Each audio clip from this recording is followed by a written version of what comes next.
Salam hörmətli izləyicilər, hər vaxtınız xeyir olsun. Hörmətli izləyicilər, gözəl bir dənə Xırdalan şəhərində evimiz çıxıb satışa. Qonaq otağından başlamışam çəkilişə.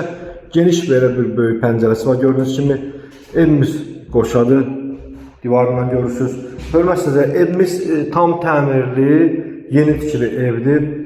Evimiz Xırdalan şəhərində gözəl bir yerdə yerləşir, quru bir ərazidə yerləşir.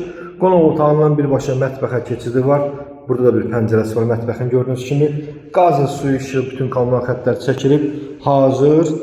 Mətbəx mebeli kombini qur, gir yaşa. Qonaq otağın keçəyin dəhlizə. Dəhlizdən solda gördüyünüz kimi hamam otağı hörmətli izləyicilər. Hamam aksesuarlarına kim alsaydı özü tutanaq eləyəcək. Burada böyük geniş yataq otağıdır. Və yataq otağına aid olan bütün mebel əşyalar tamamilə yerləşir. Qeyd deyin biləsiniz. Kombi xəttləri çəkilib gördüyünüz kimi. Pəncərələrin qarşısında mayna yoxdur, günəş işığı düşür. Bu ikinci yataq otağı hörmətli izləyicilər. Gördüyünüz kimi bunun da pəncərəsinin qarşısında mayna yox. Evimiz xudmani, balaca bir həyəti var, xırda bir həyəti var.